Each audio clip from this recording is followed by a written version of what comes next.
The Nintendo Switch 2 was an interesting system because despite a lot of the stuff that you see online, it seems like fans are going out there and purchasing the system in record numbers. So I think that that's going to continue overall as people kind of see the Nintendo Switch 1 and say, I like that system. And then once they get the money or they get it for Christmas or birthday or whatever the case is, they'll say, okay, I want the Nintendo Switch 2 because X, Y, or Z game is coming out on the platform. And I think that Nintendo has already put out a pretty good number of system selling type of games. They have some more coming up as of the time that I'm recording this video, but then they also have a number of games that have been announced for next year that have system selling potential, or people that love the franchise are going to pick up the Nintendo Switch 2 for it. But just remember, when I say system seller, that doesn't mean that it's the utmost top, like just Pokemon or just Zelda or just Mario. I mean games that are big when it comes to certain Nintendo communities that's going to get them to go out there and buy a Nintendo Switch 2. So this is a variety of different things. I kind of class it in like a top tier system seller, a second tier type of thing. So also keep that in mind. So let's get into it. For this year already, we know Mario Kart World, top tier, Donkey Kong Bonanza, top tier, Pokemon Legends ZA, all of those doing a great job of selling the system. And those are probably going to be the best selling Nintendo Switch 2 first party games this holiday and are going to help push the system more than anything. You have the second tier type of system sellers, Hyrule Warriors Age of Imprisonment, Kirby Air Riders, Metroid Prime 4, and of course you can talk about all the stuff that was the Nintendo Switch 2 editions of Nintendo Switch 1 games, so Tears of the Kingdom, Breath of the Wild, Mario Party, all of that stuff is great as well. Kirby also came out too, but we're talking about more of the new games that are coming to supplement everything. So the first or top tier and second tier, pretty good. We got Hyrule Warriors Age of Imprisonment coming out. I think that's going to do well as well. And of course, Kirby Air Riders is fastly rising on people's list to pick up. But what about 2026? What about what's happening in the future? Because I've counted about 11 unannounced big system sellers that I know Nintendo's going to put out on the Nintendo Switch 2 that I want to go over. But before we get into that, Fire Emblem Fortune's Weave 2026, you got another big game there. Mario Tennis Fever, Pokemon Pokopia, Tomodachi Life, Rhythm Heaven Groove, the Dusk Bloods, which people are kind of sleeping on. That is a Miyazaki game over there from a software, so that's going to be interesting to see how that does. If that game is good, that could bring over a ton of people who normally don't buy Nintendo hardware. Pokemon Champions, Yoshi and the Mysterious Book in spring 2026, and Super Mario Bros. Wonder Nintendo Switch 2 Edition, plus Meetup in Bella Bell Park. So all of that we know is coming in 2026, so quite a number of first-party titles or first-party published Nintendo titles. But let's go over the 11 unannounced big system sellers that I see coming to the Nintendo Switch 2 or being announced within the next year or so. New 3D Mario, this is something that I know personally the team is working on. I can just feel that they are, considering if you look at the time between Donkey Kong Bonanza and Super Mario Odyssey, I believe they were building two games.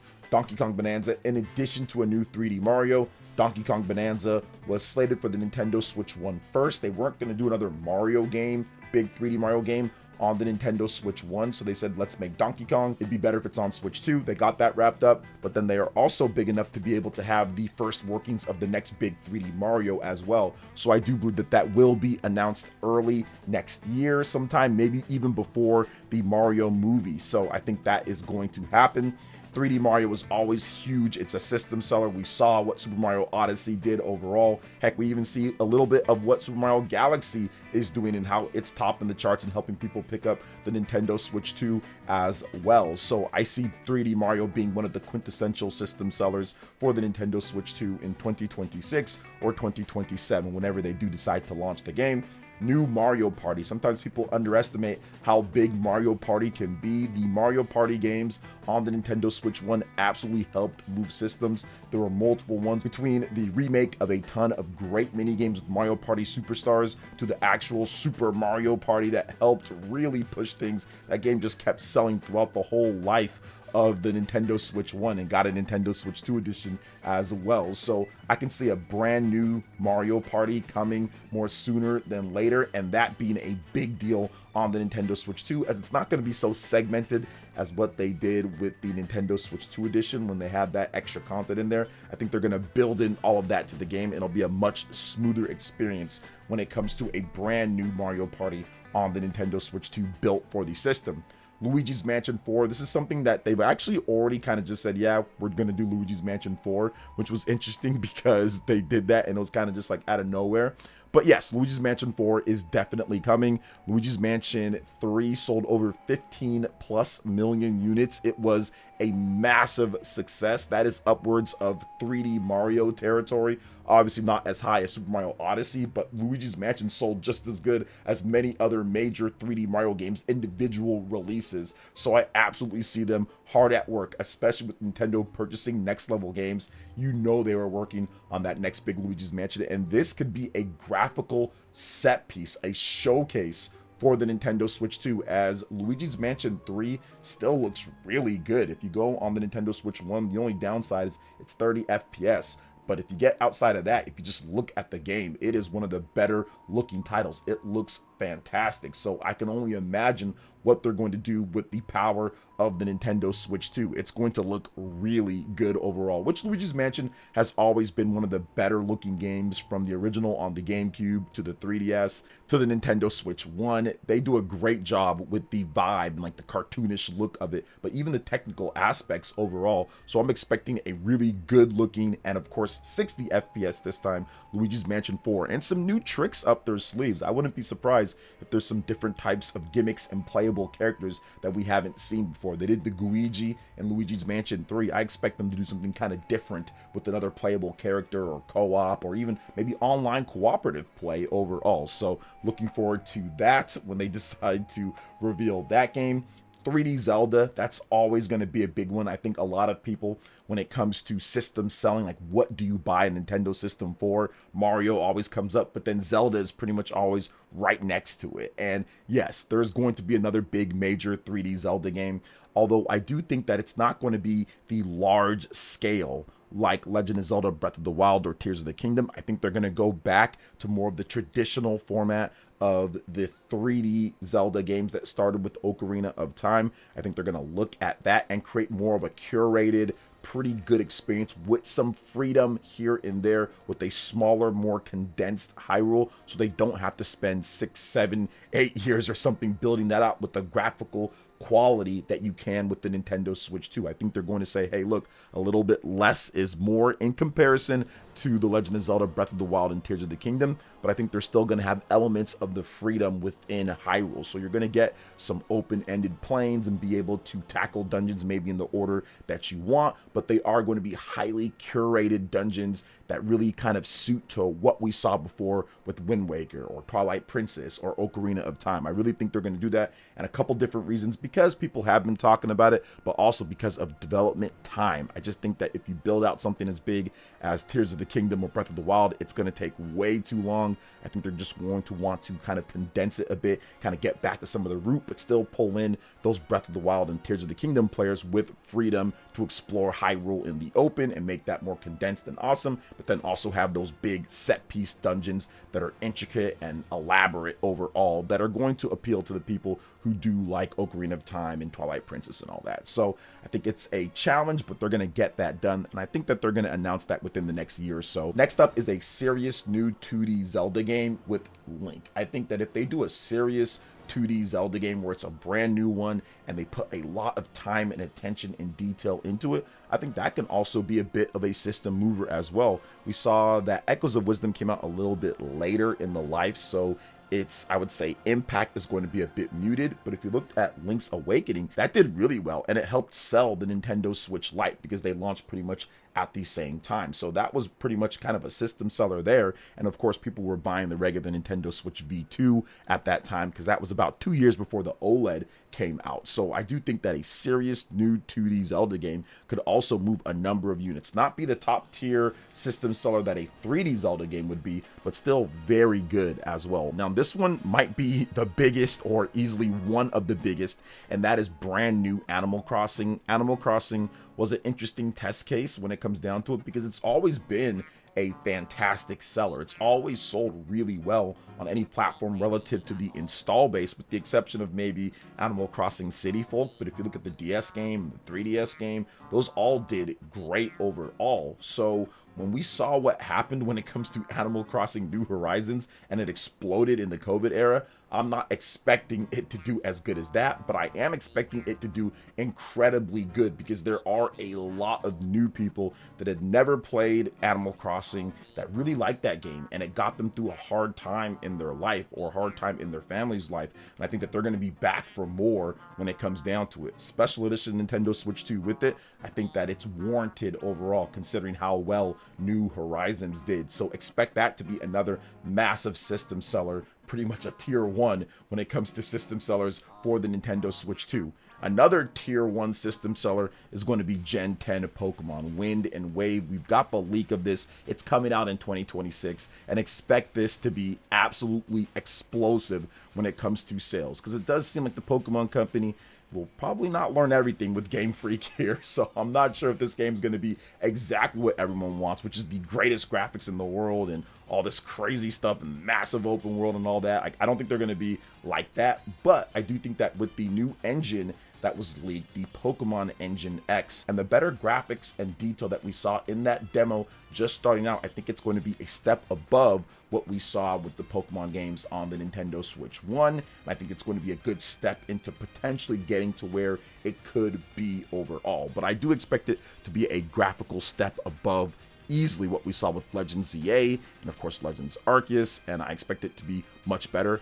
Maybe somewhere around the level of Pokemon Snap, the new Pokemon Snap game. I think that if they got to that graphical fidelity and level within the whole game, I think that would definitely be a big step above, because people were saying, why can't it look like this? But it's an on-rails picture-taking game, overall. So that wasn't going to happen on the Nintendo Switch 1 at least. And of course, make sure that the game runs good when it comes to performance. That's super important. But I'm guessing regardless, Pokemon Gen 10 is going to be a spectacle on the Nintendo Switch 2, all things considered, just like Pokemon Sword and Shield and just like Pokemon Scarlet and Violet were when it comes to new gen Pokemon games. Those did gangbusters and helped sell the system like crazy, despite people very much not happy with a lot of things with those games. So Pokemon Gen 10, that's coming too.